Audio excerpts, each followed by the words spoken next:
ఒక ఒంట్లోనే కాపురమున్న శివుడు పార్వతీ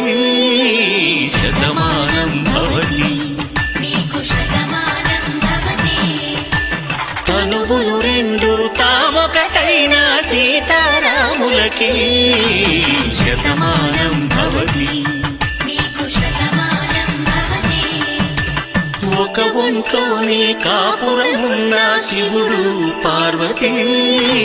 శతమానం భవతి